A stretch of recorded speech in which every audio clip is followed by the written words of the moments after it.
Welcome to Haggy Reads for You on Wolf Spirit Radio.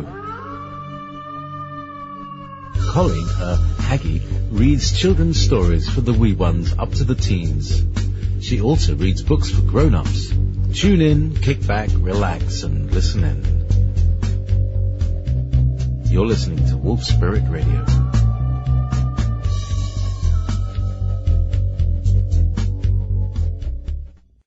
Hi everyone, it's Colleen, and it's time for Haggy Reads for You. It is Wednesday, December 9th, 2015, and today I'm going to start where I left off last week with Chapter 19 of the Zephyrus Archives, Mission of Eternity, by T.J. Glenn. Chapter 19, Master, Defense First. From her seat in the center of the second row, Mary looked around at the crowd in the nearly filled amphitheater. Between matches, Joseph's vendors peddled a variety of wholesome foods and treats. Water carriers hustled up and down the aisles, and men came forward to make wagers on the future bout. Zephyrus versus Longinus. Mary felt simultaneously at home and yet out of her element. She leaned over and whispered to Yeshua, "Isn't it typical of this world? They draw such a crowd for demonstration of militarism, but even public healings don't attract a third as many people for your presentations." "We'll give it some time," Yeshua murmured, lifting his face to the mid-morning sun. "We've barely begun our work, and we're offering something these people have never imagined. They tend to respond more avidly to familiar venues." "Especially familiar sensationalism," Mary muttered. "Familiar hostility, familiar aggression." Joseph walked into the stage, resplendent in royal blue cloak over a deep blue shirt. He signaled for quiet, as 8 musicians positioned themselves in a semicircle along the back of the stage. They left a gap in the center, in front of an area concealed behind a tan curtain. Curiosity quelled the hubbub, since no one had expected musical entertainment. Only a few people recognized the ensemble as those who had performed at the banquet. After more than an hour and a half of swordplay and wrestling, as well as demonstrations of strength and skill, the spectators wondered what Joseph and his Roman friends had in store for them. "We have only one bout remaining," Joseph announced, eliciting an energetic cheer. "Yes, you applauded because you know the extraordinary nature of what you're about to witness. But no, the musicians are not present merely to provide a fanfare for Zephyrus and Longinus. The musicians will first accompany an entertainer who created quite a stir at the recent banquet over at the governor's palace. Someone who showed us that dance is truly the embodiment of the arts." A few dozen people who had attended the banquet clapped their hands and voiced their approval.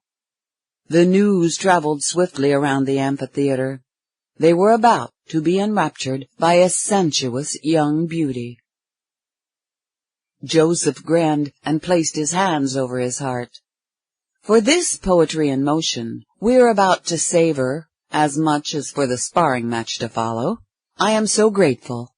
Most likely many of us will find ourselves returning to our daily lives with new inspiration. And now I relinquish the stage to the spirit of the arts, embodied in the marvelous Lady Incarnatia." Joseph spryly trotted to his seat in the center of the front row, between Pontius and Herod Antipas. The applause burgeoned into a raucous clamor when the curtain at the back parted and Eumelia flowed forward onto center stage. For the banquet performance, she and Zephyrus had assembled a dance costume from whatever materials were available at the palace. But now she wore a costume thoughtfully selected from Joseph's inventory. Not as revealing, but more aesthetic. Eumelia smoothly sank to her knees, placing her silks in position for the introductory portion of her dance.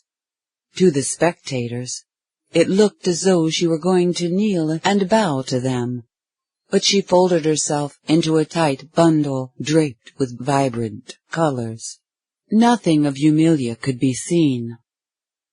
The music started with a slow, mysterious piece, a Persian variation on an Indian theme. Silks began moving. Eumelia remained concealed beneath the colorful display, as it unfolded into flower-like forms of feminine geometry. Gradually writhing her way into the squatting position, Eumelia raised her arms above her head, forming a point. She manipulated the silks to create the illusion of a bud ready to open. As the musicians bridged into more rhythmic dance music, the level of audience anticipation grew palpable. What they saw resembled a bud swaying in the breeze. The music swept into a livelier Persian dance number, and Eumelia leapt whirling into the air, colors flying around her. Cheering and exclamations of surprise burst forth around the amphitheater. Eumelia based her performance on what she could remember of her mother's favorite and most effective routine, called River of Life. Memory of this dance had been triggered in the palace gardens, where Joseph and Martha discussed Yeshua's teachings about the nature of sound.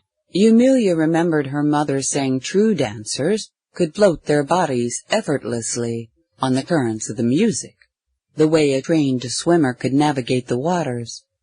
Eumelia could now experience that specific magic. It felt as though her skills had been specifically designed for this dance. She surrendered her life to the flow of her own art, knowing every minuscule flutter of silk would play its part. Seated between Yeshua and Martha, Mary softly said, "You would think her body was made of liquid." "She has already entered a state of transcendence," observed Yeshua. He leaned forward and laid his hands on Joseph's shoulders. "You spoke truly when you surrendered the stage to the spirit of the arts." Joseph leaned back and turned his head slightly, not losing his focus on Eumelia. "I've seen her practice and perform. I know whereof I speak." Leering at Eumelia, Herod muttered, "I want that girl, Joseph." Yeshua, Mary, and Martha could sense the crudity of Herod's energies. They had never found themselves in his presence before, and suddenly felt grateful they had not been introduced to him. The sound of the man's voice carried a vibration of raw lust. Like his forebears, Herod Antipas typified the petty tyrants whose appetites were only constrained by an ever-present threat, such as a general uprising, assassination, or the power of Rome. Herod showed signs of too much food, too much wine, and too much indulgence in general. Joseph bolstered his appearance of remaining unperturbed by Herod. He had dealt with Herod for many years, and had learned to hide his own revulsion while attending to the business at hand. Freely admiring Eumelia, Joseph casually responded, "You'll have to fight Zephyrus to get her." Herod grunted, "You ruin all my fun." Mary whispered to Yeshua, "He has a habit of making it sound like he's joking when he isn't." Throughout the amphitheater, brief conversations took place, all evincing the phenomenon of no one taking their eyes off Eumelia while they spoke. Yeshua presented no exception as he whispered to Mary, "There are those who derive a perverse gratification from despoiling innocence." Yeshua, Mary, and Martha simultaneously shifted their energies to filter out those of Herod. They devoted their rapt attention to the spirited presentation on stage.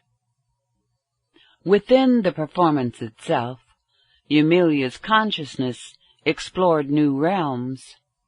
Her heart exulted in the living experience of riding not only the currents of sound, but the waves of supported energy from the audience. She expanded into a new feeling of freedom, flowing with the energies of each moment. "Nothing by rote," her mother used to say. "Practice prepares you to respond with artful improvisation to every subtle change in the atmosphere." Eumelia finally understood those words. She wondered if she had ever been able to leap as high and as far as she now found herself doing with ease. Smoothness of motion happened of its own accord. But the most striking development involved her sense of timing. While she took it for granted the audience perceived an unrelenting procession of swift movements, coinciding with the tempo of the music, Eumelia experienced everything as though it were happening slowly. At certain moments, she felt suspended in time. The sheer enormity of those placid moments created the sensation of hovering over the threshold of heaven.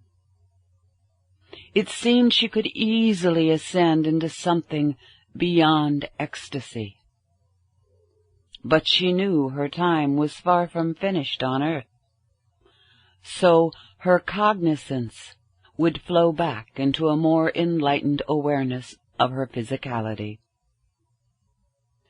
Naphtali, flautist and leader of the musicians, apprehended the situation.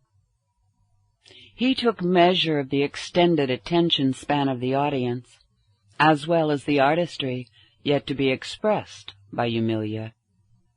He signaled to his fellow musicians that they would move into a recap rather than bring the music to its planned resolution. Eumelia came to distinguish the energies of specific people. She gladly rode the rushes of energy from the likes of Zephyrus, Mary, Martha, and Yeshua. Other emanations, such as those from Herod, could be dodged or diverted, and thus incorporated into the performance. Eumelia finally became engulfed in the most powerful, specific, energetic in the atmosphere, and she recognized it as a gift from Yeshua. She followed the energy of his love, his acceptance, and his appreciation into the culminating sequence of her dance. The audience could see the finale forming in the silks, and hear it resolving in the music as the magic nestled into its completion. The music settled into the original Persian variation on the mysterious Indian theme, and Eumelia drifted onto the floor of the stage. Once again hidden within the silks, she created the visual effects of the silken flowers. The imagery came to rest in the representation of the bud. The music ended, and the audience erupted into a standing ovation. Even Herod temporarily lost himself in the pure jubilation. On stage, the bud opened, and Eumelia rose to her feet, her eyes not yet focused on physical reality. For Eumelia, it seemed forever since she had walked out onto the stage. Within her energy sensitive state, the crowd's response astonished her. So many more people than at the banquet. So much more enthusiasm. When the shapes of the amphitheater began solidifying in her field of vision, her gaze was drawn to a pair of bluish-gray eyes in the center of the second row. Yeshua's form crystallized into stark relief, and all else blurred. To the audience, Eumelia cut an image of statuesque dignity. Any other dancer would have been playing up to the men, but Eumelia remained perfectly still and radiated an aura of nobility. When she began taking her bows, her understated movements lacked the sleaziness and haughtiness most people were accustomed to witnessing in dancers of her caliber. The amphitheater reverberated with audible appreciation for the mystique that set her apart from all other performers. Eumelia spun around and walked swiftly toward the curtain as an unseen Hotep parted it. The silks fluttered and flowed in Eumelia's wake. Still enraptured, the audience continued cheering after the curtain closed. Joseph trotted onto the stage, faced the audience, and resumed applauding along with everyone else. When the ovation faded, Joseph held out his arms wide. "Now the rest of you know what all the talk was about after the banquet." His remark was greeted by a mix of affirmative shouts and applause, while people resumed their seats. "It's almost enough to make you forget about the main bout, but not quite." Joseph presented himself as his amiable best, joking with the people while allowing his servants additional time to hustle food into the spectators between events. A few more men ran to the front of the amphitheater to place bets on the impending match. Behind the curtain, Zephyrus and Eumelia held each other tenderly, both of them wishing Zephyrus were not wearing armor. "Your energies have reached a new level," he whispered. "What most people don't realize is you set the energetics of the stage to my advantage. Longinus will take a standard approach. He won't even be aware of the subtle energy patterns, much less know how to use them to help him maneuver. He thinks it's nothing but a sparring match. He doesn't realize it's half dance." Eumelia was not ready to construct sentences. She still breathed rather rapidly and quite heavily. She managed a single word each time she exhaled. "Later, explain. Yeshua, helping." At the sound of a fanfare and a raucous cheer, Hotep moved to the curtain, parted it a crack, and peered through the opening. "Longinus is on the stage. Get ready, Zeph." A second fanfare and louder cheer filled the amphitheater, and Hotep pulled the curtain open wider. Zephyrus and Eumelia shared a brief kiss, and Zephyrus ambled casually through the opening in the curtain. He assumed a position stage right and stood smiling at Joseph. Zephyrus barely noticed Naphtali and his fellow musicians hurrying the last of their instruments off the stage. "As we explained earlier," Joseph began, "the match will be scored according to the system developed by Governor Pilate's friend Alexius. Every sword stroke that would inflict damage in genuine combat will earn 1, 2, or 3 points. The degree of severity will be determined by the judge. The first combatant to score 10 points is declared the winner. Any last-minute bets? Joseph glanced around the throng. No one moved. Clearly, all bets have been placed.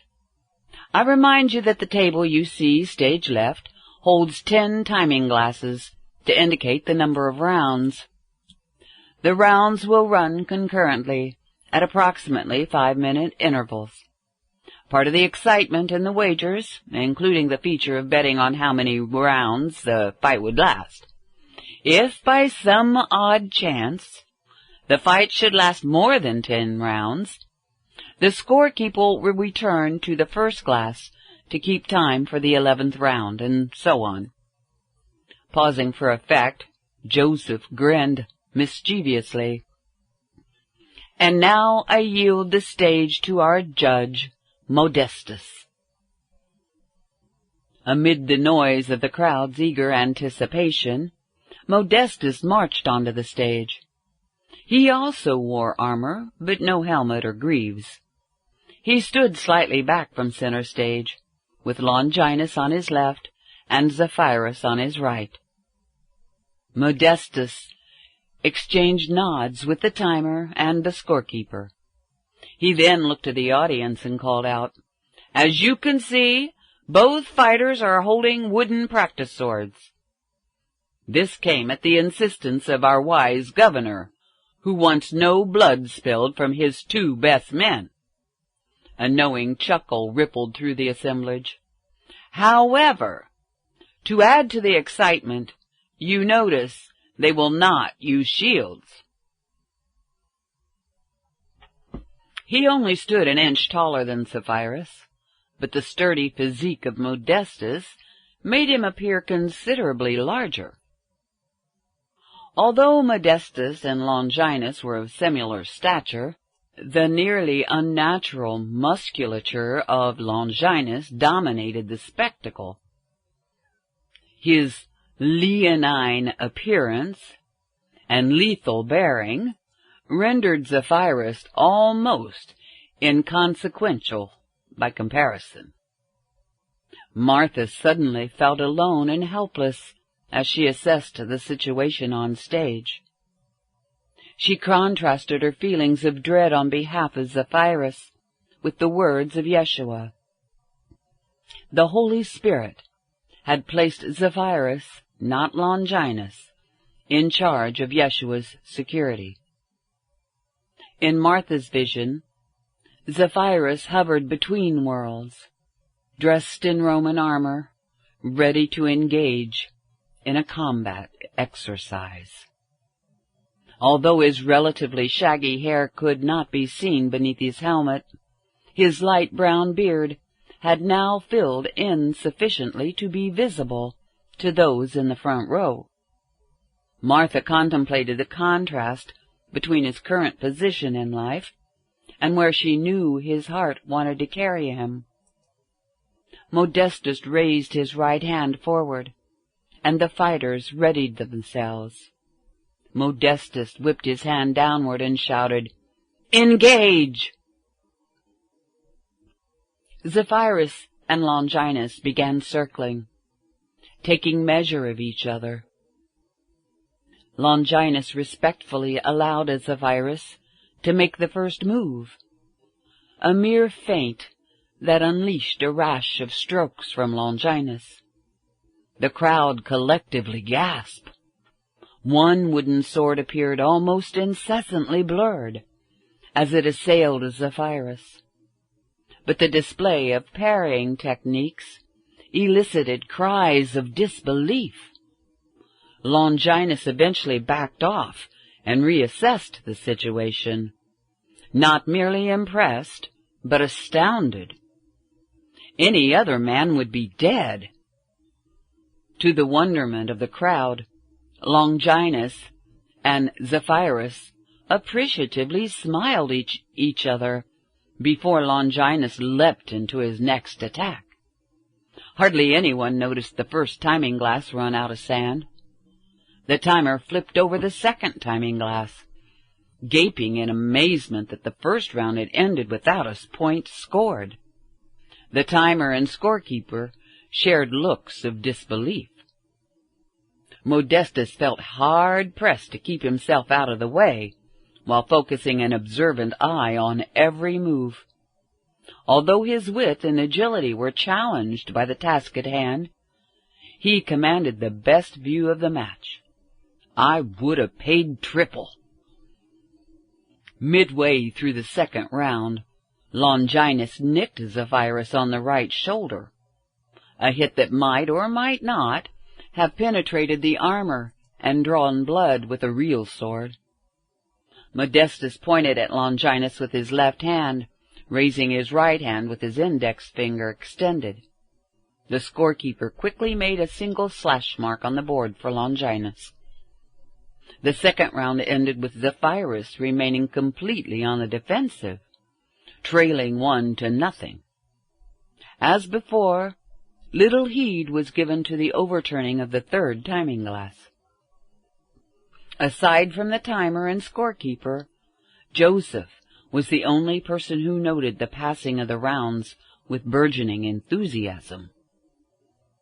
Zephyrus made full use of his empathy to feel his way into the energetic pathways cut by Eumelia. To the continuing bafflement of Longinus, Zephyrus darted around the stage with uncanny agility, at once a dancer, acrobat, and fighter. The third round passed without another point being scored by either fighter, and Joseph waxed positively giddy when he saw the timer turn the fourth timing glass. Not until the beginning of the fourth round did Longinus hit Zephyrus on the breastplate. Modestus awarded Longinus 2 points. Zephyrus refocused and concentrated on determining which of the two fighters possessed more stamina. Although Zephyrus was continually forced into more movement, he sensed Longinus tiring a trifle more. He still doesn't know it's a dance. In a real battle, all I could do is fall back and engineer an escape. But then, if life were truly on the line, who knows? Maybe. Zephyrus pressed another advantage. In the midst of his evasive maneuvers, he often switched the sword back and forth between hands. Longinus had never encountered such tactics. Zephyrus alternated among two-handed, right-handed, and left-handed techniques, but not in any pattern Longinus could discern. Zephyrus knew a predictable opponent was easier to defeat. The fourth round ended with the score unchanged, Longinus leading 3-0. Eventually, both men were sweating profusely and breathing heavy. Signs of the strain were becoming obvious. Near the end of the fifth round, Longinus launched a furious assault, scoring 2 minor hits in quick succession. But for the first time, Zephyrus managed an offensive move, nicking Longinus on his right side. Modestus signaled a point for Zephyrus and 2 for Longinus. The fifth round ended with Longinus leading 5-1, but Joseph responded with a war cry of exultation. No one who had wagered in favor of Longinus had bet that Zephyrus could last more than 5 rounds. More than 300 people had laid their money on Longinus. When the 6th timing glass was flipped over, the last few dozen of those bets were lost. Joseph would keep all of the money gambled on Longinus. To the right of the stage, Hotep sat with Eumelia. He took note of the way Eumelia perched on the edge of her seat, enchanted but concerned.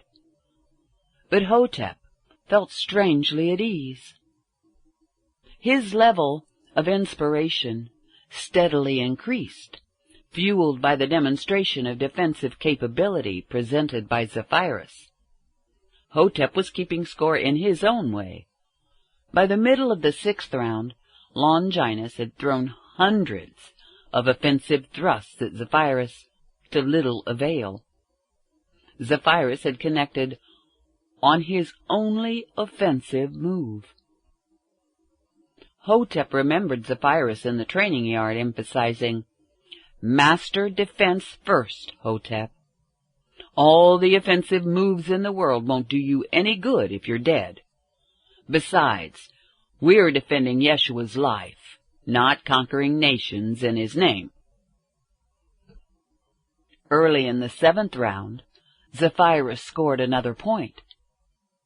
Longinus responded with an offensive frenzy, generated from a state that Pontius later described as controlled abandon. After warding off more than a dozen blazing sword strokes, Zephyrus had no time to deflect a backhanded slash, and had to block it fully. A loud crack resounded, and Zephyrus felt a stinging pain in his right upper arm. "Halt!" shouted Modestus, leaping between the two fighters and pushing them away from each other. Modestus called out to the audience, "Special rule! Since good Roman steel would never break in half like this, the fight must stop so we can replace the broken sword." Modestus took note that the timer had turned the 7th glass on its side until the fight would resume. The scorekeeper simply awaited instructions. Roshaya ran onto the stage with a replacement sword for Zephyrus. Longinus furrowed his brow and tapped the stage floor with his sword. Instead of the clear sound of solid wood, the sword emitted a weak telltale sound, indicating a crack. Modestus called out, "We need a fresh sword for each fighter." Wiping sweat from his eyes, Zephyrus realized his wooden sword had snapped off a few inches from the hilt. "No wonder my arm hurts. Longinus broke my sword and hit me." The scene felt surreal to Zephyrus, weighing the balance of new sword, while Roshaya scooped the broken blade off the floor of the stage, then ran to retrieve a replacement sword for Longinus. Modestus looked to Pontius. "A question on scoring, Governor." Although it appears that Centurion Longinus would have inflicted a 3-point hit on Commander Zephyrus, it only happened because the sword broke. Pontius addressed Longinus. "Centurion Longinus, is that your interpretation?" Longinus nodded. Exchanging swords with Roshaya, his massive chest heaved as he took advantage of the break-in action to maximize breath for recovery. On one of his out-breaths, Longinus managed to say, "Blocked." "No score, then," Pontius told Modestus. "Carry on."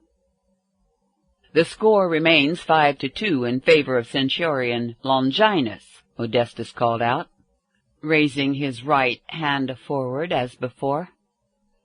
This prompted Longinus and Zephyrus to resume their fighting stances. The hand came slicing down through the air. "Engage!" The escalating noise of the crowd barely registered with Hotep. He drifted into a world of his own, from which he could observe and learn. Hotep continued his own style of improvised scorekeeping. He awarded points for each parrying technique employed by Zephyrus, if Hotep had never seen the technique. "If I could only learn 1/10 of those moves." Awarding points for parries that succeeded due to being part of a dance move, Hotep assigned extra points if he recognized the moves as those Eumelia had made. It's true. Zeph can move along Eumelia's energy lines, and Longinus can't follow him because he doesn't understand the patterns. As the timer reached for the 8th timing glass, Longinus nicked Zephyrus on the breastplate for 1 point. But before the scorekeeper had time to register a slash mark on the scoreboard for Longinus, Zephyrus had already responded with a light hit to the abdomen, unleashing another blinding flurry in retaliation from Longinus.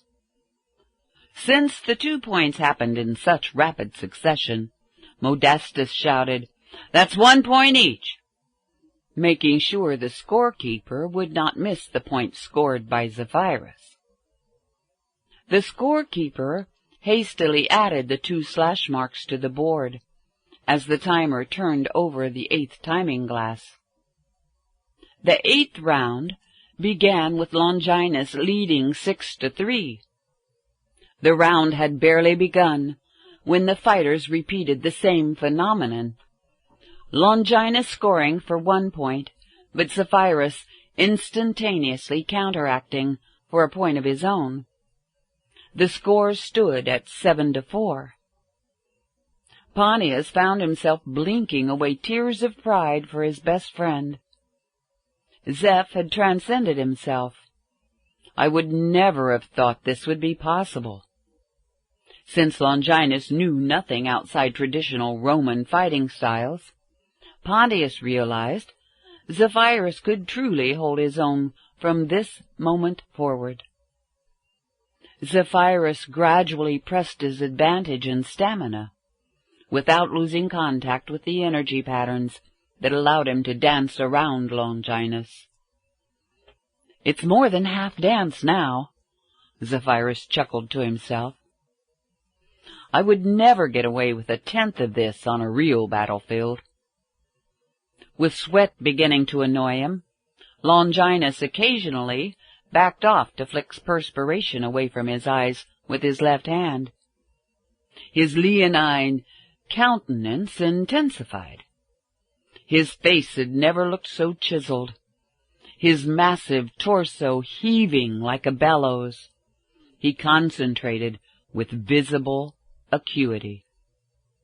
Midway through the 8th round, the scoring phenomenon repeated itself.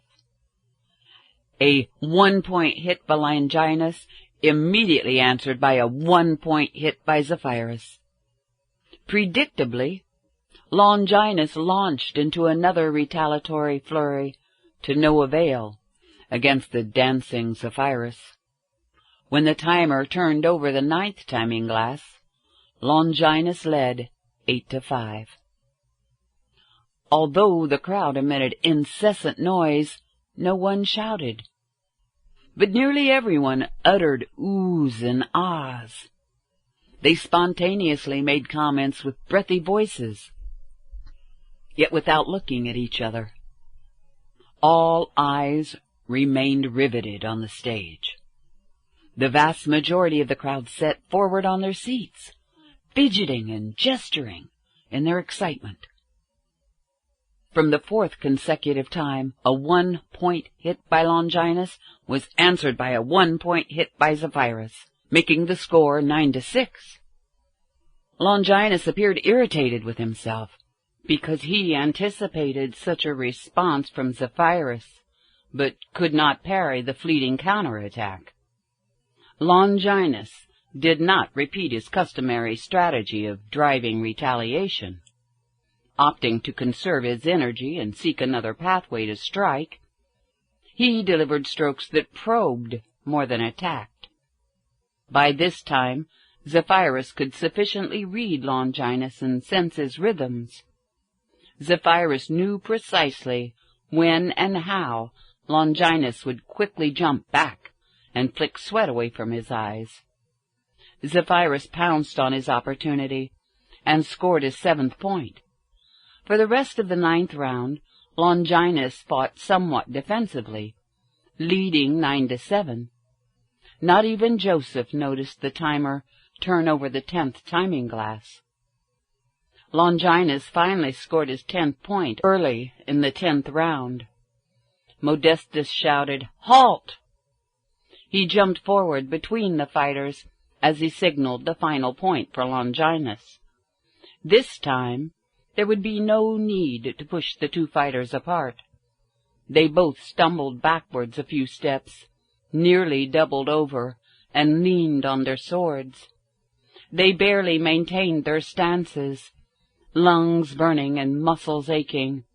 The crowd rose in tumultuous admiration. The amphitheater reverberated with elation that could be heard throughout the city. Word would spread all over Jerusalem and beyond. So Pontius had made his point. In the planning sessions, he had stated his intention to send a subtle but martial message to the Judeans.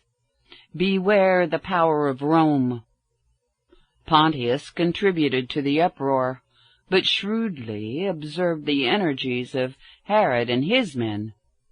They would not only carry the story forth, they would amplify it. Roman fighting capability would be magnified in the minds of the citizens of Judea, most notably the zealots. Zephyrus tossed his wooden sword hilt first onto the stage floor in front of Longinus, formally conceding the match. Both men stood wiping sweat, panting, and occasionally acknowledging the boisterous accolades of the crowd. They both removed their helmets and tossed them aside.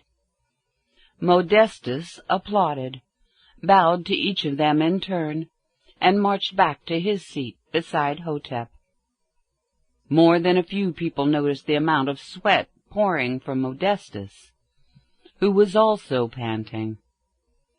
The cheering crowd grew momentarily louder, largely in recognition of his effort, which had gone virtually unnoticed in the heat of the match. Zephyrus shared brief gazes with those who meant so much to him. Pontius elated and proud of his friend. Joseph alight with childlike mischief. Yeshua grateful and supportive. Mary swept up in the spirit of the entertainment, but also fortified by what she had witnessed. Martha, unreadable in what may have been confusion or ambivalence or something else. Glancing around, Zephyrus could not find Joanna. Slightly off to the right and in the front row, he caught sight of Lazarus celebrating with a victory dance.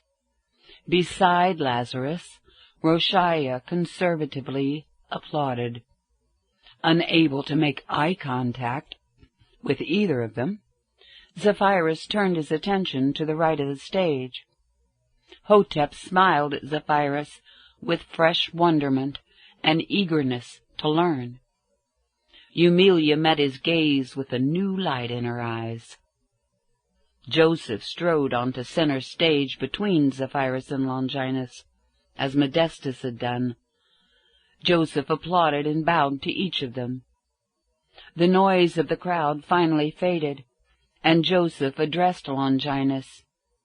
"Centurion Longinus, as the victor, what have you to say to your defeated opponent?" Longinus grinned appreciatively at Zephyrus. He then gestured to the left of the stage, indicating the scorekeeper's board and the timer's table with its 9 empty timing glasses. The 10th and final glass lay on its side. "More than 9 full rounds? And you scored 7 points? Zephyrus, you've ruined my reputation." The audience erupted into hysterical delight at the comment. Joseph reeled in his giddiness. The laughter, shouts, and jibes of the crowd morphed into sincere applause, with everyone still standing. The commotion subsided, and Joseph asked Zephyrus, "Commander Zephyrus, have you anything to say to the victor?" Quiet descended, and all attention focused on Zephyrus, who suddenly wore a comical sneer. "Yes, the rematch will take place with longswords, on horseback." The Roman cavalrymen, Pontius included, howled at the thought of how lopsided such a contest would be. The legionaries quickly came to the same conclusion and gave it loud acknowledgment. Realization spread throughout the assemblage. Longinus might claim the title as the most talented and skilled foot soldier they had ever seen, but his muscular bulk and lack of equestrian experience would hamper him on horseback. He would stand little chance against the finesse of one of Rome's foremost equestrians. Longinus amplified the humor of the situation by exaggerating his dumbfounded expression. Still panting, he looked out over the audience as though appealing for help. He closed his eyes, shook his head, and slumped his shoulders. Upon reopening his eyes and raising his head, Longinus corrected his posture and tossed his wooden sword hilt first onto the stage floor in front of Zephyrus, as though proud to do so, concession. The spectators greeted his gesture with a thunderous outburst. Joseph expressed his delight by doing a funny little dance as the uproar continued. He tallied a mental inventory of all he could celebrate: a nearly full house of paid admissions, plenty of food sales, and all the money that had been gambled. Longinus had won the match, so the few dozen who had bet on Zephyrus lost their money. The hundreds who had bet on Longinus lost their money, because they all wagered that Longinus would take the match in 5 rounds or under. And the happiest thought of all for Joseph was that Herod had gambled away more money than any 5 other men combined. And yet, within Joseph, there lurked a deeply serious part of his nature. In the midst of his comical antics, he scanned the crowd, concentrating on the Judeans. Joseph recognized several of the zealot leaders, including Hezreel. To outer appearances, Joseph did no more than clown around on the stage, but he kept a sharp eye trained on Hezreel and his ilk. The zealots apparently had enjoyed the show, but Joseph knew they had received a sobering message. Even in small numbers, the Romans could not be brushed aside lightly. If nothing else, this brought us more time. Now they won't be quite as eager to rebel. Now they know they will need greater numbers and better organization. Bit by bit, the amphitheater quieted, and Joseph picked up the 2 swords. He dramatically held them out to his sides, one pointed at each fighter. "We shall declare this a draw." Zephyrus discerned that the audience had reached its final applause. He remembered his early bardic training, when Dewan used to tell him a good act knows when to get off the stage. Zephyrus nodded to Longinus and indicated the curtain. Longinus followed Zephyrus backstage, where both men allowed themselves to drop their stoic bearing, collapsing onto the floor. They both felt gratitude for the curtain, because their suffering was a spectacle neither of them wanted the public to witness. Still heaving painful breaths, Zephyrus forced himself to say, "This was insane." Chapter 20. That was absolutely beautiful. Zephyrus kept his eyes closed and concentrated on his breathing as he stood naked beside the bath. Part of him wished he could have stayed in the warm water indefinitely. Another part of him reveled in absorbing the energy from Eumelia's hands as she rubbed olive oil over the course of his aching body. Yet another part of him anticipated going up to the governor's lounge, where Yeshua, Mary, Martha, and their friends waited to help him recover from his ordeal at the amphitheater. "I'm going to oil myself," said Eumelia when she finished. "You can get dressed and head upstairs. I'll catch up with you. For once I can move quicker than you." That really felt good, Eumelia. I'm still fascinated by the heat we can generate from our hands, ever since Yeshua gave us those initiations. Except I don't feel much heat in my own hands right now, because I'm so drained. You'll recover your energy, Zeph. But the important thing is, I want Yeshua to help you with your arm. Zephyrus groaned, sorry to be reminded of his upper right arm, where Longinus had hit him with the wooden practice sword.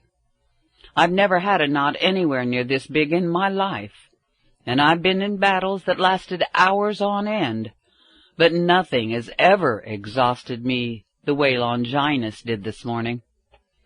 "Here, let me help you put on your linen and tunic," offered Eumelia. "The sooner you get upstairs, the better." She fussed over his appearance enough to regard him as presentable, and sent him on his way. Shambling through the atrium, Zephyrus wondered if it were possible to have muscles he never knew about. He was experiencing aches that seemed to intimate such a likelihood.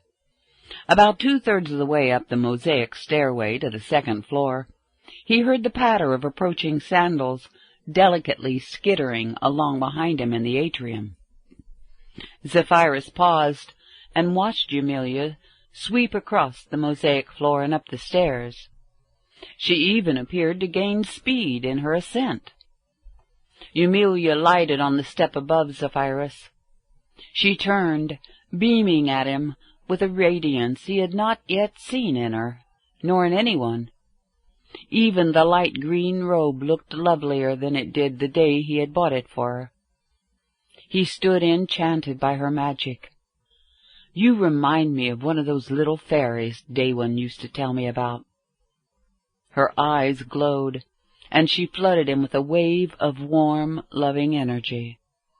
Eumelia flitted to the top of the stairs, finishing with a leaping spin that left her facing him. She delicately undulated her hips as she sensuously massaged them. "Maybe I am one of those little fairies Daywin told you about." She graced him with her sweetest impish smile. "You never know. I might have been one of those fairies in my last life." Zephyrus chuckled and trudged his way up the rest of the stairs onto the balcony overlooking the atrium. From several vantage points along the balcony, the artful beauty of the atrium's mosaic floor appeared to surpass itself. But nothing in Zephyrus even wanted to glance at the spectacle. Lazarus and Roshaiah strolled out of the governor's lounge. "Zeph!" Lazarus greeted him boisterously. "Amazing demonstration this morning, my friend." Lazarus let loose one of his customary guffaws. "I practically had to drag Joanna into the amphitheater, and she sat in the back with Deborah and Zacharias. I wonder if she kept her eyes closed through the whole show. But not me. I sat up front with Roshaiah and loved every minute." Lazarus paused and gaped at Eumelia. "In your own way, you were as amazing as Longinus and Zephyrus." "Thanks," Eumelia responded modestly. "Feeling better, Zeph?" asked Roshaiah. Zephyrus lolled his head. "Yes and no." "Don't worry," said Lazarus. "Yeshua and my sisters will put you right by sundown." Lazarus reached out to give Zephyrus an enthusiastic hug, but pulled up short when he saw Zephyrus cringe. "Are you that sore?"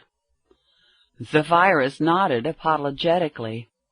"You better get inside," Roshaiah insisted. He and Lazarus shuffled toward the stairs, torn between wanting to talk to Zephyrus and wanting Zephyrus to receive his treatment. "I'll see you two at the house tomorrow," Lazarus told Zephyrus and Eumelia. "For now, I'm taking Roshaiah to my favorite tavern." As they said their goodbyes, Zephyrus refrained from voicing his response to Lazarus. "Roshai is a strong man. He can carry you home afterward." Of more than 24 people in the governor's lounge, Longinus was the one who greeted him. "For the first time, I feel like I need one of those treatments. I never had to work that hard in my life, Zephyrus."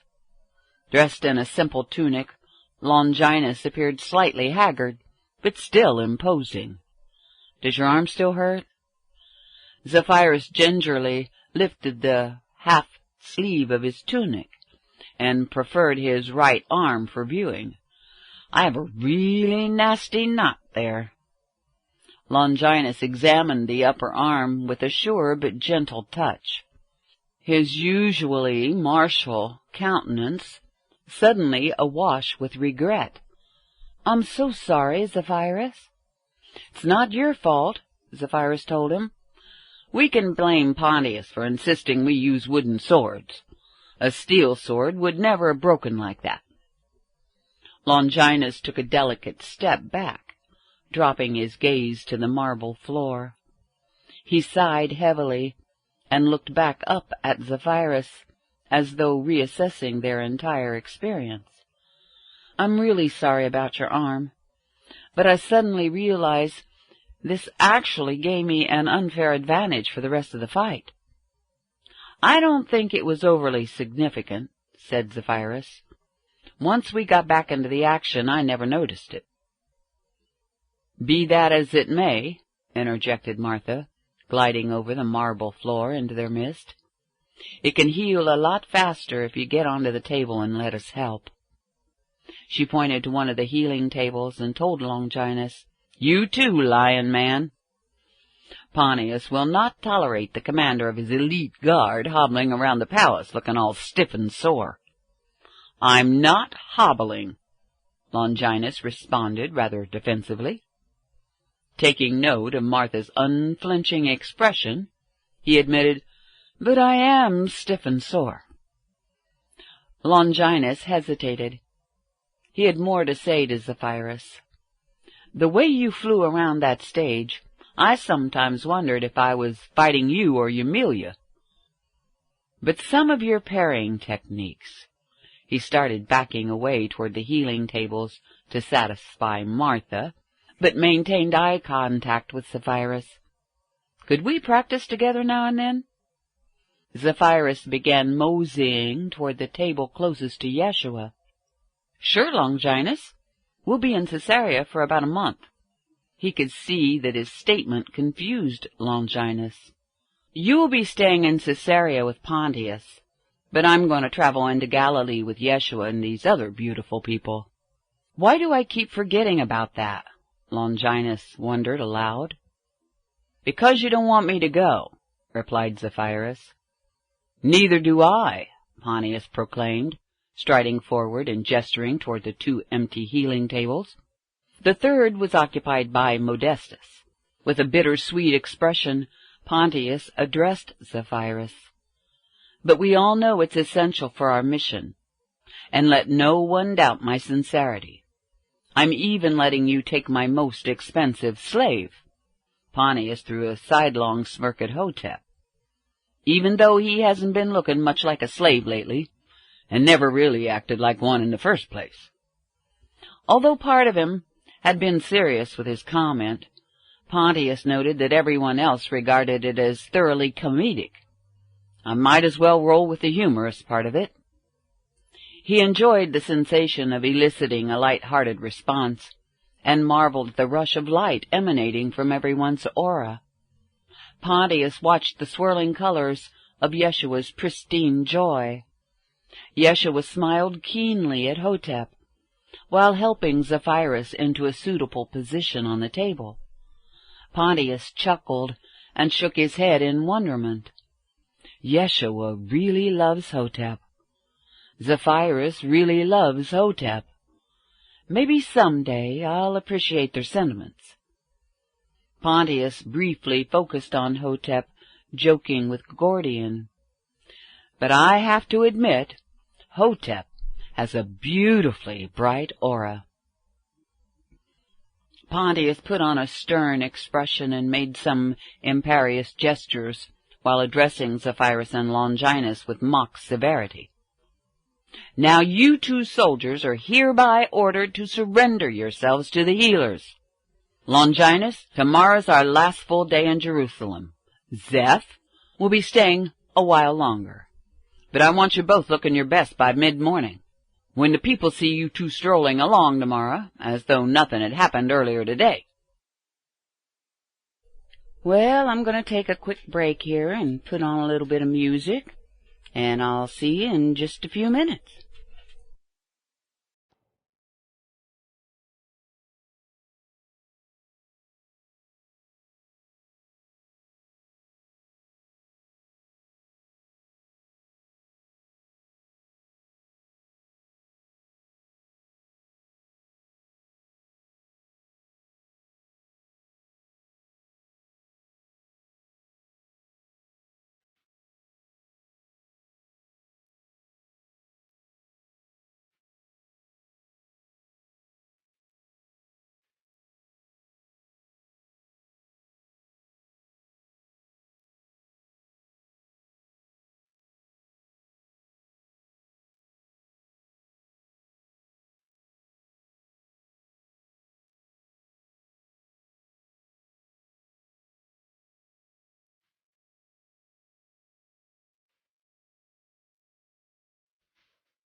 All righty, I am back.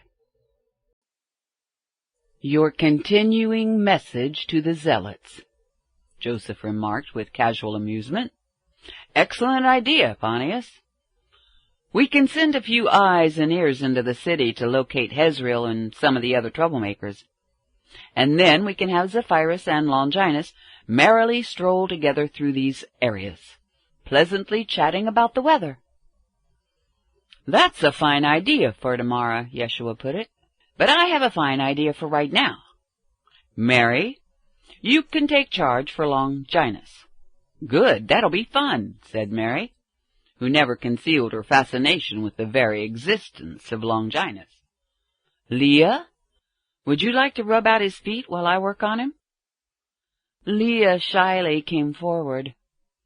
She carried herself in a quiet and unassuming manner. Average height, slight build, pleasant face, and chestnut hair tied into a thick braid that reached halfway down her back. "Can I help?" asked Hotep, hefting a padded bench and placing it at the foot of the healing table.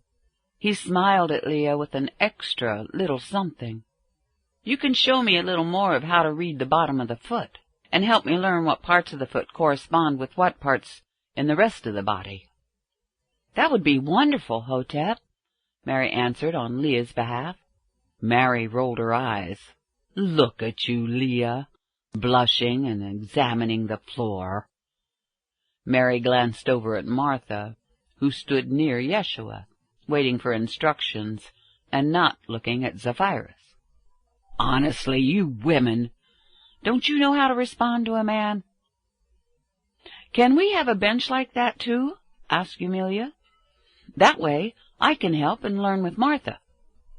Before long, Pontius and his guests had split into small groups, all enjoying food and conversation in different areas of the spacious lounge. A few people relaxed on the outer balcony.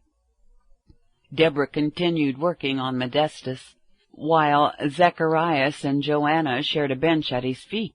They carried on a pleasant discussion about their life histories.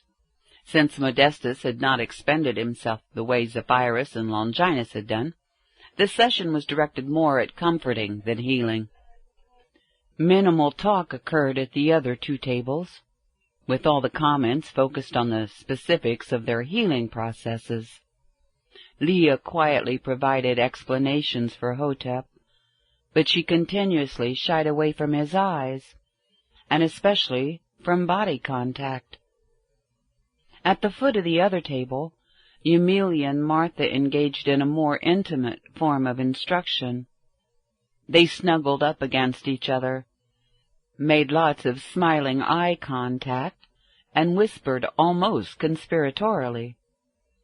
Occasionally, one would nuzzle or kiss the other. Lying on his back, Longinus opened his eyes, seemingly concerned with a grave matter. "Zephyrus? I've come to realize something. When I broke your sword and hurt your arm, the score was 5-2. Since the final score was 10-7, that means we were even at 5-5 for the remainder of the match.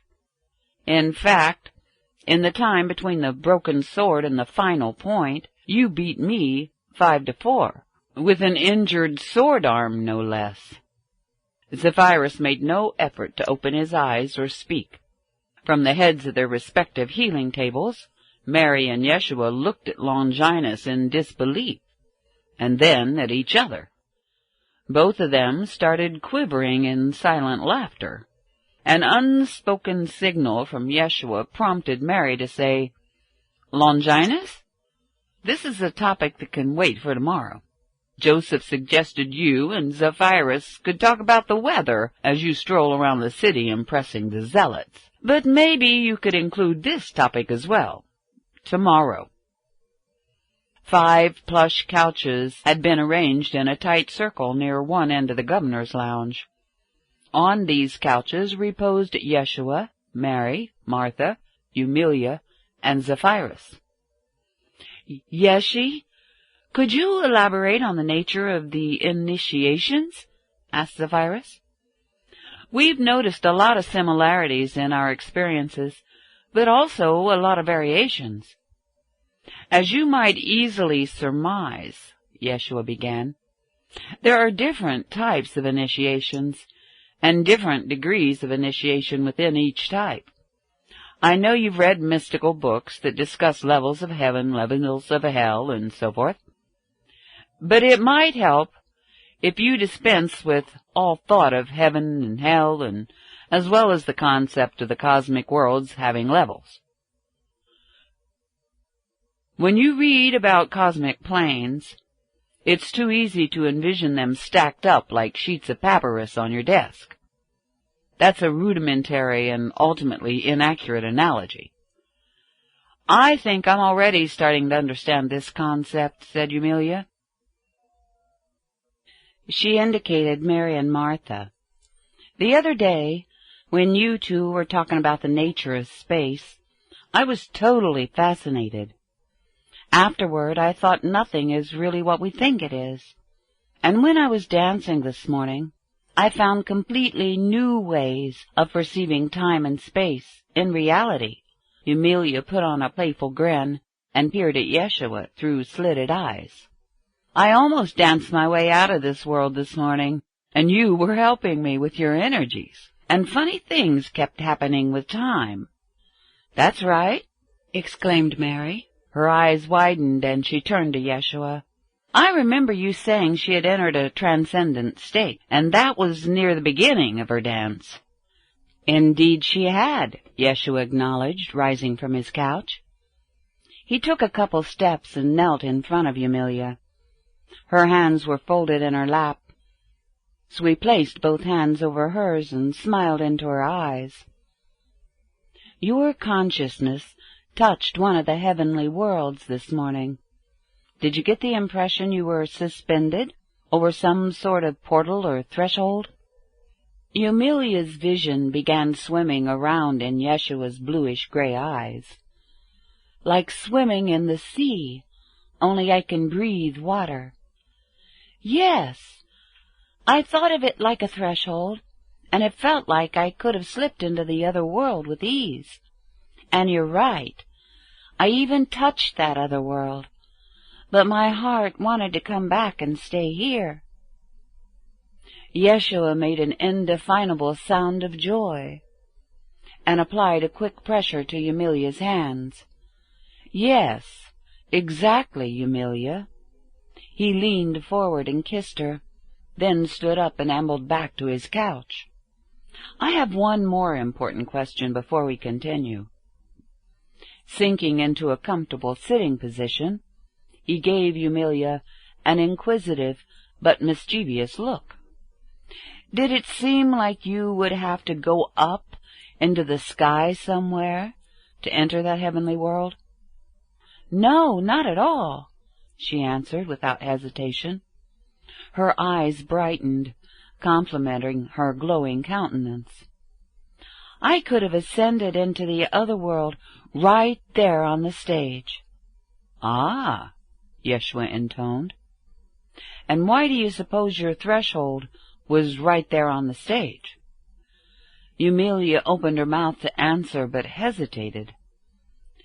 This might sound a little odd, but because that's where I was. Not because that's where it was, but because that's where I was. Right again, Yeshua assured her, odd as it may sound. But consider this possibility. The heavenly world you almost entered is right here, right now. If you danced your way into that same state of consciousness right here in this palace, you would find yourself at your threshold again. That's because all worlds are right here, right now. I'm grasping this, murmured Zephyrus. Simply because we don't see or hear the other worlds doesn't mean they're not here. But if we open our consciousness enough, the kingdom of heaven is within you, Martha recited. I'm sure we've all heard Yeshe emphasize this concept. Eumelia gushed forth. So, That means I could dance my way into different states and find myself at different thresholds, which means I could touch yet another world, or lots of other worlds, and not have to go anywhere physically, because all the thresholds are right here, inside me. I suppose all this is going to tie into the initiations, suggested Zephyrus. Perhaps one type of initiation has to do with establishing a connection with the other worlds, right? Correct, acknowledged Yeshua. Some types of initiation involve reestablishing your natural internal energy flows, which have been disrupted by socialization or trauma. You might call these personal initiations, added Mary, whereas other initiations can be transpersonal or universal. Zephyrus asked, So, a personal initiation takes place within the context of the person you are in this life, and a universal initiation would give you access to the energies of other worlds? Yes, but, Yeshua strongly emphasized the but. The distinctions can become blurry and then irrelevant. But Yeshua has given us 3 basic distinctions, Martha added, and they really do give you a useful model from which to start. You can make things as blurry and complex as you want later, but it helps to begin with a comprehensible foundation. Yeshua gave Zephyrus an impish grin, accompanied by a hapless shrug. It seems I'm being overruled by the matriarch. In the midst of obsequious bowing a few times to Martha, Yeshua quickly winked at Mary, Zephyrus, and Eumelia. He straightened his back and graced Martha with an artfully contrived expression of worshipful compliance. I defer to your wisdom. I will refrain from blurring your lines, perhaps even for days, since you are the one with superior understanding of this world and its limitations. Martha glanced back and forth between Zephyrus and Eumelia as she addressed them. This is actually true, you know. Yeshua had gained only minimal comprehension of the darker side of our world, whether it's the relatively innocuous inability of people to grasp even the simplest of spiritual principles, or the lethal ability of people to operate from a state of malice. He truly doesn't understand it. And we like it that way, Mary interjected. In the worlds Yeshua has come from, continued Martha, you impart your perspectives and people absorb them. And that's all there is to it. In the density of our world, it's obviously a different story. People can be so obtuse. And while Yeshua might be able to learn about human limitations in learning, we doubt he will ever be able to relate with malice and the intent to do harm. And we like it that way, Mary interjected again. And this has something to do with initiations? Asked Eumelia. No, Martha replied, looking cross-eyed at Yeshua. Somebody drew me off topic. Yeshua enacted a ridiculously obsequious bow to Martha. My sincerest apologies to the matriarch. Anyway, Martha began, grinning at Yeshua, a personal initiation can be as basic as resetting energy flows within our bodies. We don't need to shift our awareness outside of our bodies into other realms of existence. We don't need to reconnect to past lives. We don't need to meld our minds with another being. A personal initiation takes place within our current space and time. Make sense? No problem, Eumelia replied. But I also get your inference, added Zephyrus, that a universal initiation would entail some or most or all of what you've outlined. Wouldn't a universal initiation have to involve a facet of the cosmos itself? Because our current reality is who we are right now in this life? Yes, and that's a sufficient explanation of a universal initiation, Martha responded. Transpersonal initiations describe a combination of the two. For example, you could be initiated into conscious awareness within the energies of the nature spirits. You mean like the fairies? Asked Eumelia. Eumelia will undoubtedly achieve that specific initiation before long, Yeshua mentioned to Martha. Eumelia is a fairy, Mary firmly declared, and not very well disguised either. Just look at her. And consider the level of enthusiasm when she asked about the question and the sound of her voice when she said the word fairies. This particular initiation will facilitate a homecoming for her.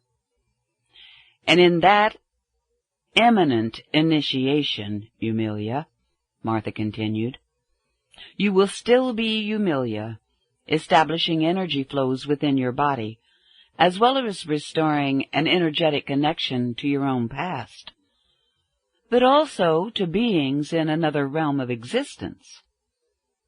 Without the other beings and without the other world, this particular initiation could not take place. That is what Yeshe calls transpersonal initiation, because it's personal, yet reaches beyond the personal level. And this applies to recovering energies from past lives?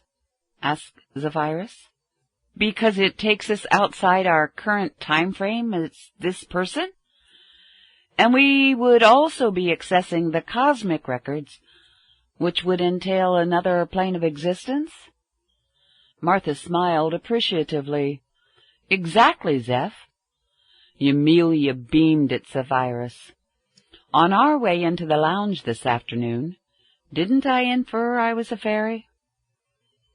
The others expressed pleasant surprise, and Zephyrus recounted, It's true, she flitted up the stairs all alight, and I told her she reminded me of those little fairies Dewan used to tell me about. And then she virtually flew the rest of the way onto the balcony, spinning through the air. When she landed, she put her sweet hands on her luscious hips and said, Maybe I am one of those little fairies Dewan told you about. And then she suggested she might have been one of those fairies in her last life. I love it, Mary exclaimed. And right before you entered the lounge and found yourselves in this conversation. You have to love the synchronicities of spirit. But I've never remembered any of my past lives, Eumelia said. At least, not yet. Oh, you've remembered some of your past lives, Eumelia, Yeshua stated in his magical teaching voice. You simply haven't recognized the memories for what they are. But soon enough, dear. His bluish-gray eyes focused elsewhere, and his facial expression waxed beatific. Just wait until we get to Caesarea. He brought his gaze into full eye contact with Eumelia. You're gonna meet a kindred spirit there, and we'll all be there with you, supporting you. Early the following afternoon, Zephyrus and Longinus returned to the palace from what Zephyrus called their strolling performance. Zephyrus had even worn his uniform for impact, as they gallivanted around town. I'm glad Hazriel got to see us, said Zephyrus, nodding to the legionnaires on duty at the gates. But did you have to go do that dance step? Asked Longinus. Forgive me for calling you into question, but there seems to be too much incongruence in the very notion of a dancing tribune. All the better, Zephyrus retorted. It shows the zealots that the deadly men they witnessed on stage yesterday feel no reason to take Hazriel and his ilk seriously, in a military sense. They slowed their pace in the courtyard gardens, savoring the fragrances of the abundant flowers. I'll be glad to leave Jerusalem tomorrow, said Longinus. This garden is the only place in the city that smells good. "Except a portion of the upper city where the Magdalens live," Zephyrus told him. "The properties are spacious, and everyone—" He stopped and cringed at the sound of trumpets from the temple, announcing the sacrifice. 4 times a day these bastards do this. Why did Herod, the so-called Great, have to build our fortress adjacent to the temple? Perhaps to render the priests militarily vulnerable to the empire, suggested Longinus. The arrangement forces them to live as though at perpetual sword point. Well, that's true, Zephyrus acknowledged. We're their northern wall, and literally tower over them. But they're still obnoxious neighbors. At least we have a slightly westerly breeze at the moment, to carry the stench of the sacrifices away from the palace. "Zeph!" sang out the voice of Eumelia, emerging from the open doors of the praetorium. She flitted through the courtyard, her voice ringing out in her excitement. "Hurry up! Yeshua was going to repeat his explanation of cosmic planes in the atrium." "Excellent!" Zephyrus exclaimed as Eumelia leapt into his arms. "Let's get you out of this uniform. He's going to start in a few minutes." She pushed herself away from him. "Hugging armor is no fun. Sorry, Longinus. I didn't mean to ignore you. How did your ploy work out today?" "We made an impression as intended," replied Longinus. "I'll recount it later, Eumelia," Zephyrus assured her. "Thanks, Longinus. That was a fun bit of diversion." Zephyrus began trotting toward the atrium, and Eumelia scampered alongside. They ran all the way to his quarters for a theatrical, quick change into his Judean garb, then rustled back to the atrium. More than 50 chairs fanned out from where Yeshua stood, facing the filtered sunlight pouring in through the open doors. Zephyrus and Eumelia swept into the waiting audience, and slipped into the front row seats Pontius had saved for them. They exchanged exuberant smiles with Yeshua. All the chairs were occupied, and a couple dozen standing people ringed the area behind the chairs. Yeshua exaggerated an open-handed gesture toward Zephyrus and Eumelia. "Now that the laggards are in place, we can begin." Catcalls and applause reverberated off the marble walls. "I've been asked to share my analogy of the cosmic planes with you. When people hear about levels of heaven or levels of hell, it's too easy to picture these realms, one atop the other, like stacks of coins. But I say to you, the cosmic planes are all right here, and are interpenetrated. Most people merely lack awareness of the presence of the other realms." Speculative whispers circulated around the audience. Yeshua scanned the crowd, most of whom showed signs of wanting to comprehend this esoteric teaching. "Let's pretend we have a clear container, like a Roman bath, 10 feet in diameter. First, we're going to fill the container with rocks, about the size of our heads. The rocks represent a world. Next, we will add stones, small enough to hold in the palms of our hands. We can even pretend we're strong enough to shake the container, to help the stones settle throughout. The stones represent a different kind of world, one existing on a more refined cosmic plane, as it were.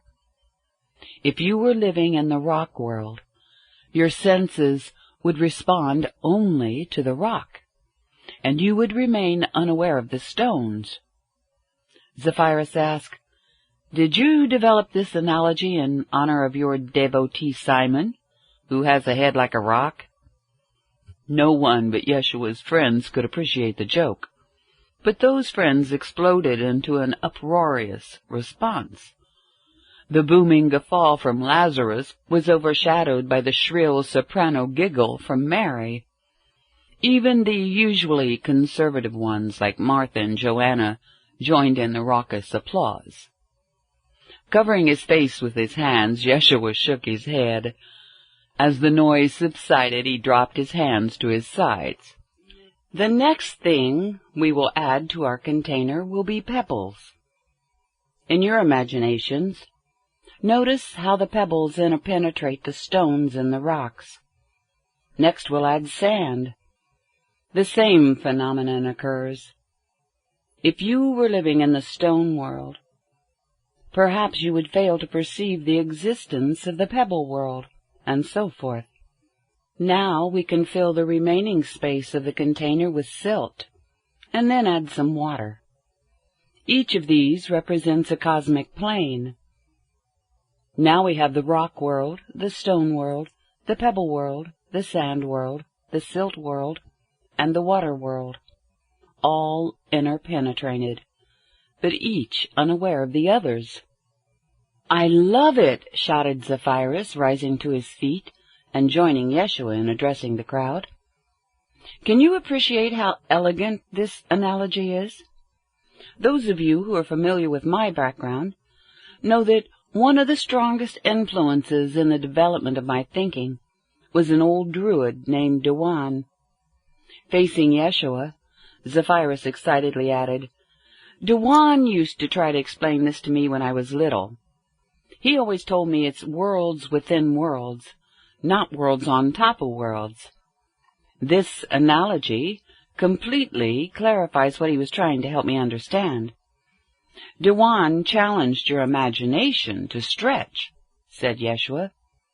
"So now I will challenge it to stretch farther.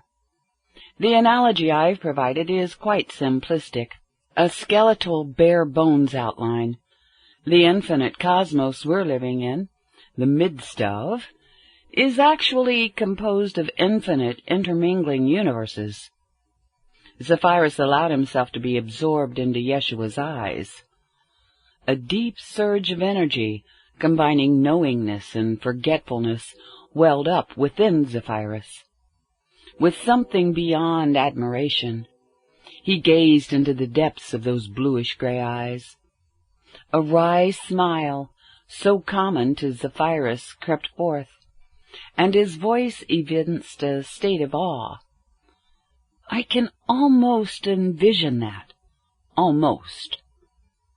Yeshua embraced him and directed him back toward his seat. "Yes, almost. There is a knowing within you, which is your spirit recognizing its own truth.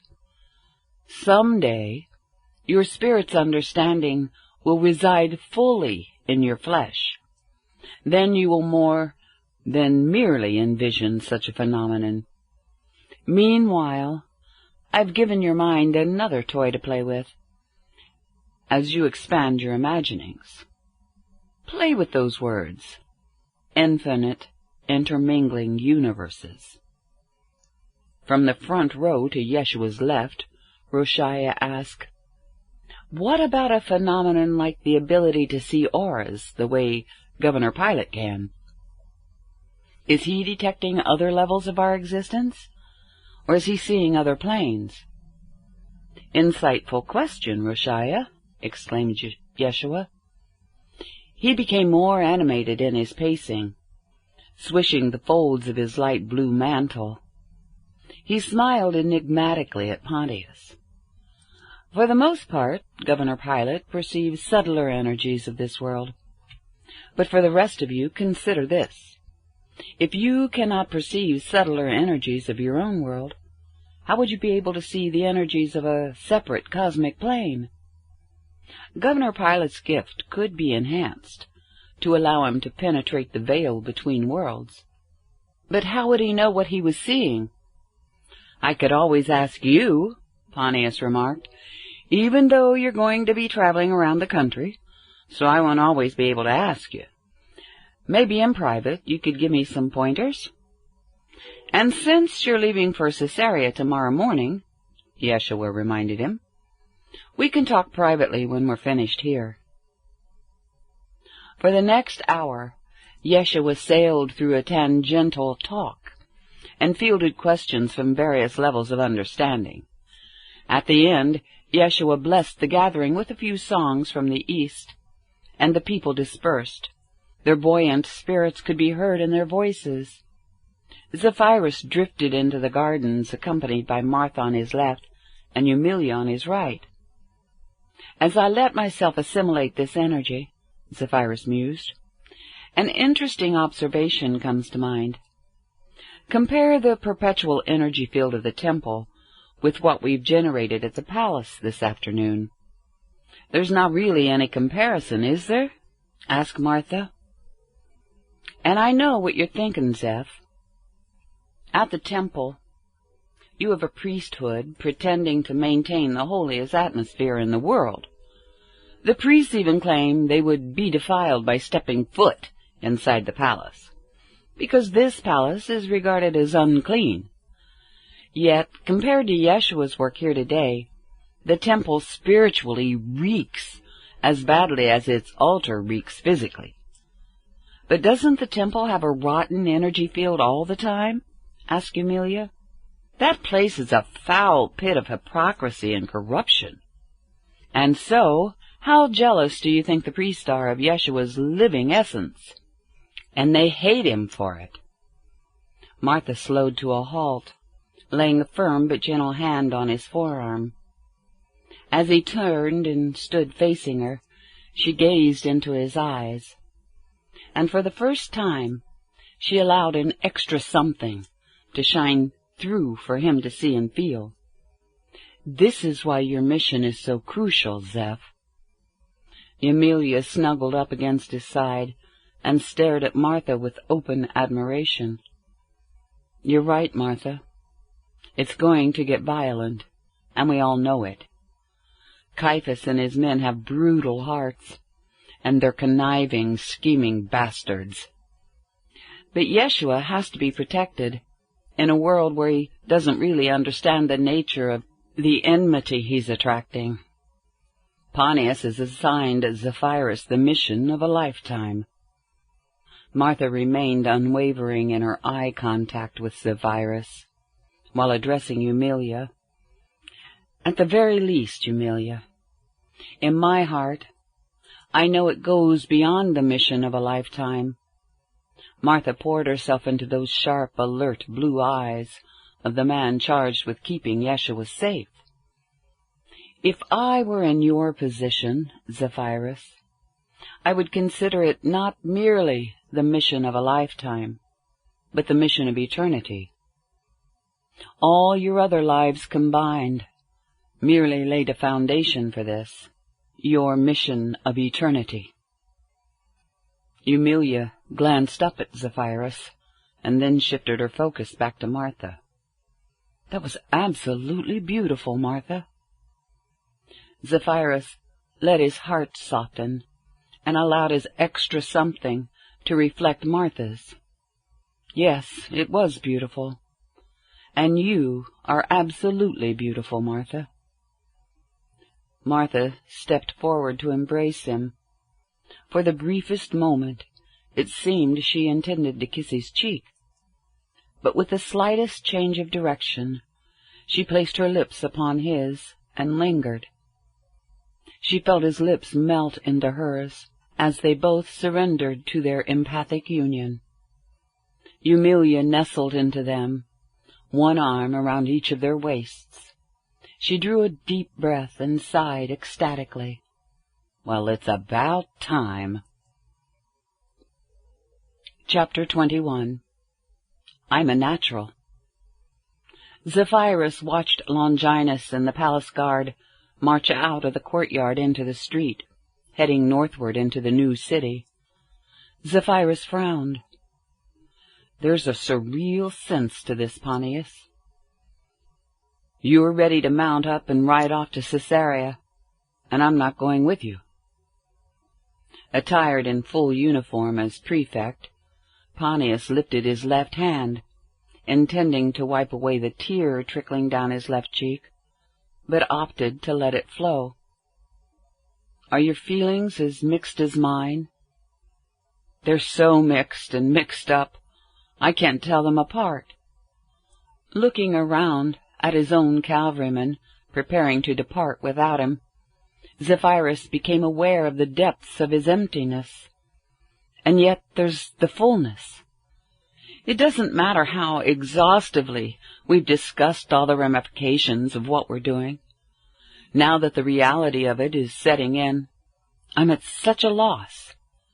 Zephyrus lowered his gaze to his clothing, a light blue shirt under a royal blue cloak.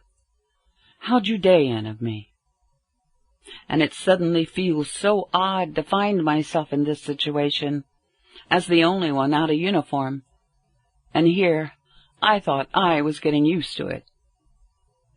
The last of the cavalrymen led their horses from the barracks area into the courtyard. Most of the men were happy to leave the unsavory environment of Jerusalem, so they could return to the clean seaside city of Caesarea. But the open praetorium doors, the bulk of the Jerusalem garrison, stood at attention in rank and file, with Roshaya standing front and center. "It's the first time we've separated in over a decade," Pontius reminded Zephyrus for the umpteenth time. "But at least you're coming back to headquarters in less than a month." Zephyrus tried to blink away his tears, as he and Pontius peered into each other's eyes. "Yes, but I'll only be staying for about a month, and then the real separation begins. Zeph, we've already said our emotional goodbyes, but let's buck up and act like professional soldiers. We can talk it through all over again in Caesarea. The most important thing is for you to establish yourself in Yeshua's inner circle and create a security system. It's only a matter of time, Zeph. After what you told me about Yeshua's public statements exposing the priesthood, we can be guaranteed Caiaphas has heard all about it as well." "Yes, it's the only question of when will it get grim," Zephyrus agreed. "As Martha says, this is the mission of eternity. And we can also assume that all the insulting commentary from Lazarus will be exaggerated, if that's even possible, and then attributed to Yeshua. With the success of Yeshua's healing abilities, word will spread, and his legend will grow. How threatened do you think Caiaphas already feels? He and his priestlings." Zephyrus flared his nostrils and emitted a growl. "Those damn priests," Pontius grumbled. "They're even more corrupt than the Roman Senate, if such a thing's possible." Zephyrus finally loosened up and laughed heartily at the comparison. "I guess we're challenging our most fundamental beliefs as to what is possible." "Indeed we are," Pontius concurred. "Isn't there a certain radical rabbi around here who's trying to help us understand that we're living in the midst of literally infinite possibilities?" Turning away from Zephyrus, Pontius barked the order, "Mount up, men!" He stared at the grim satisfaction as his elite cavalry leapt into orderly action. There's nothing quite like Roman efficiency. Pontius turned sharply on his heel, preferring his right hand to Zephyrus. "Carry on, Tribune." They clasped hands, tightened their lips, and met eye to eye in full duty mode. Everything in Zephyrus tightened, down to the depths of his soul. He honored his friend's request and kept his feelings locked within. "Feels like I'm going to implode. Get on that damned horse, Pontius. I can't maintain this much longer." Once mounted on his magnificent white stallion, Pontius faced Roshaya and the garrison. "Good work, men." The Passover had passed over, and we avoided having the Judean volcano erupt in our faces. "Carry on, legionnaires." In perfect unison, the garrison followed Roshaya in an earnest salute. "Ave, Caesar!" Pontius solemnly returned the salute. "Ave!" He nodded to Roshaya. "Carry on, Primus Pilus." Gently pulling the reins rightward, away from Zephyrus, Pontius guided his horse around to face the gates. "Fall in, men!" Pontius walked his horse forward, without glancing back. For the first time in more than a decade, Pontius rode forth without Zephyrus by his side. The cavalrymen would see nothing but their solid, stable prefect, mounted on his gallant white stallion. But they would not catch the slightest glimpse of the crying little boy inside the stoic form of Pontius Pilate. Zephyrus kept his bright blue eyes on the retreating helmet of his friend, knowing Pontius did not dare let himself look back. "Can I let the dam break now, Pontius?" Zephyrus felt his whole body quiver, and he shuffled off to the side, wanting to lose himself in the courtyard gardens the moment he lost sight of Pontius. Tears already flowed freely down his cheeks and into his new growth of beard. His vision of Pontius became intermittently blocked by the cavalrymen falling in line behind him as they passed through the gates.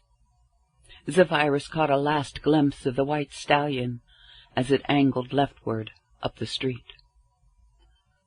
Zephyrus stumbled several strides off to the side. Behind a long planter filled with lush array of flowers, he dropped himself into fetal position on the paving stones. Finality set in, and he allowed his insides to melt into the vast gulf of sorrow. From outside the void, he could hear his name gently spoken, a reassuring hand on his back, and one on his shoulder. Another stroked his hair. Soon 4 hands in all, and now 2 voices. "Come on, Zeph," Joseph urged him. "Don't forget your plan." "Sit up, sweetheart," Emilia whispered. "And besides," continued Joseph, "this is no way to treat a cloak of this quality. Stand up. It's time to ride." Joseph and Emilia helped him regain his feet and his composure. Zephyrus embraced Joseph and then Emilia. "Thanks, both of you. I almost got lost in the gloom." Joseph clapped Zephyrus on the shoulder. "Don't forget, I'm staying in town with you and Yeshua. I'm trundling the wives and children and grandchildren off to Caesarea and breaking the reek of Jerusalem for another 3 weeks. Safeguarding Yeshua is as much my mission as it is yours." "And mine," Emilia chimed in as she snuggled into Zephyrus. "And Joseph's right. Don't forget about your plan." "You're right," Zephyrus acknowledged, suddenly alert. Easing himself away from Emilia, he wrapped Joseph in a quick bear hug. "Thank you, my friend. The plan goes into action right now. Come with me, Emilia." Emilia scampered off behind Zephyrus and called back over her shoulder, "Thank you, Joseph." She trotted to keep up with Zephyrus, and she spoke even more rapidly. "Do I get to go into the stables with you? I've never been there before. It's so exciting. I get to see horses in their own homes. Do I get to meet Zephyrus and Ares? And can I see your other horses? I don't even know their names." "The rest of them stay in the northern stables at the edge of the new city.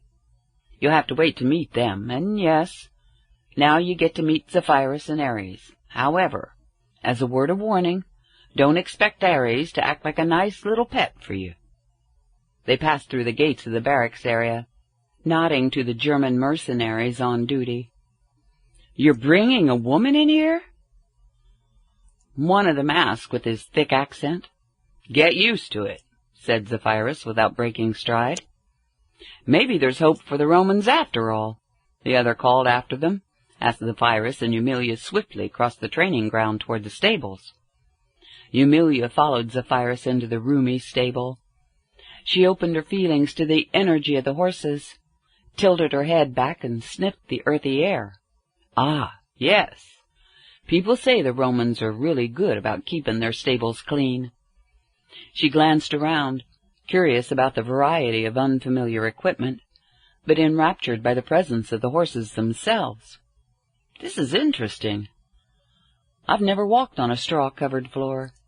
You wouldn't think something so simple would strike me as a new experience, but it's a part of life with horses.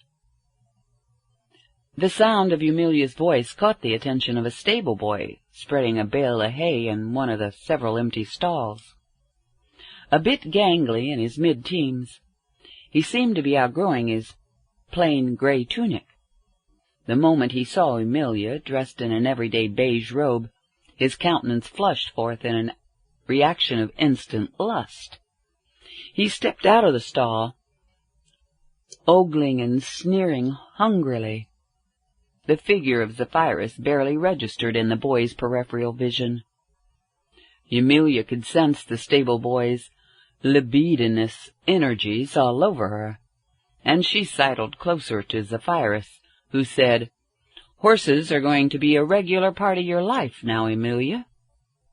The shock of becoming aware of Zephyrus caused the boy to stumble back a few steps. He might have literally fallen over backward, but he bumped into the post between two stalls. He grunted when the back of his head thumped against the post. "Commander!" Guilt and panic washed over his features. "Can I help you with anything, sir? Can I get one of your horses for you?" "No, that won't be necessary," Zephyrus told him with a dismissive air. "They can hear my voice now. You can go about your business."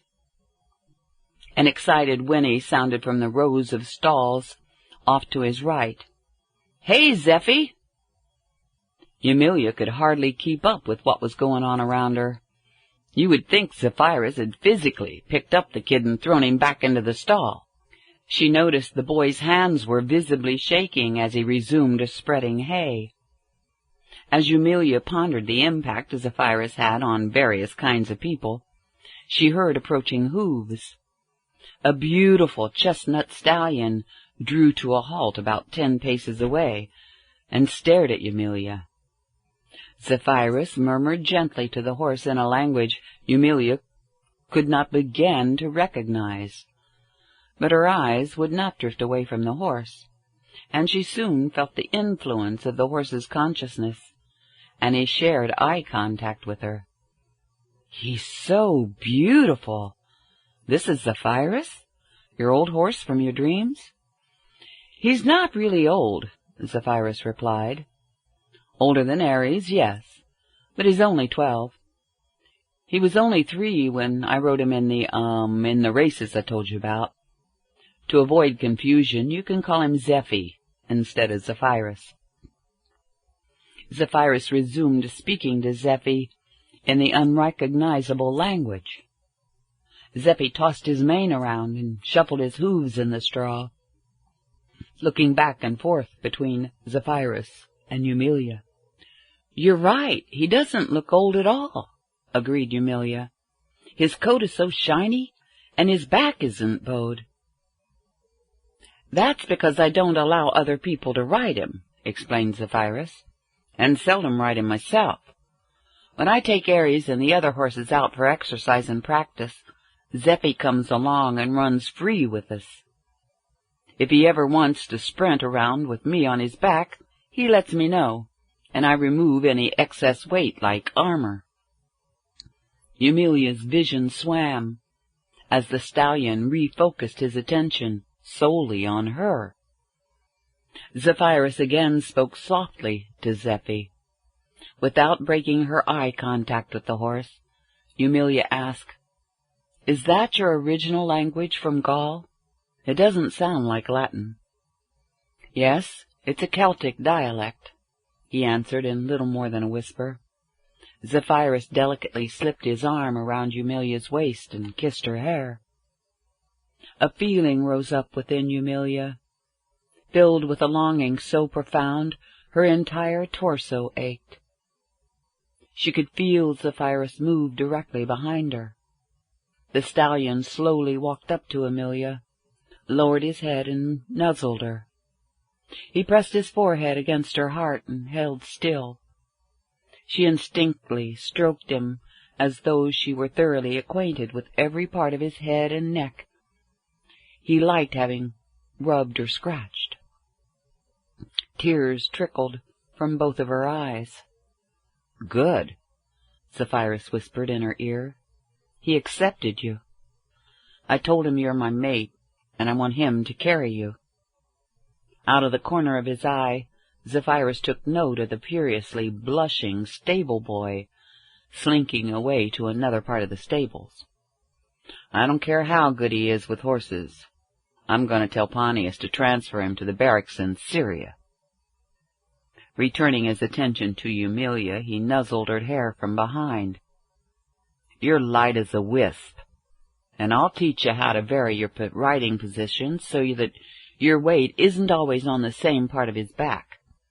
Eventually you'll find another horse you'll be able to handle. But Zephy doesn't need any handling. It'll be more like Zephy's handling you. I think I'm having a personal and a transpersonal initiation at the same time, murmured Eumelia. Something's being reconnected inside me, and I'm being initiated into the horse world as well. But I'm also accessing something within me, like from another life, and what I had accessed back then. This is a real connection, Zeph. I must have been initiated into the horse world before. Quiet your mind and go with it, whispered Zephyrus. This is a matter of the heart and not the mind. You can analyze it later. Zephy will let you know when it's complete. Let your thoughts drift, and let him carry you in his way before he carries you physically. A few minutes passed, and Zephy lifted his head and extended his neck over Eumelia's shoulder, nuzzling Zephyrus. Eumelia stepped forward, spread her arms, and pressed herself against the massive chest. These animals are so big. I love him. He has such a great heart. Zeph, doesn't it make sense that we've had past life connections with horses? It feels like Zephy and I've known each other intimately forever. I feel the same way, Zephyrus murmured. Ovidius? Yes, sir? Came a high-pitched voice from the row of stalls off to their left. A different stable boy ran up to them. Ovidius was a couple years younger than the boy Eumelia had found so offensive, and Ovidius carried himself with sincerity and enthusiasm.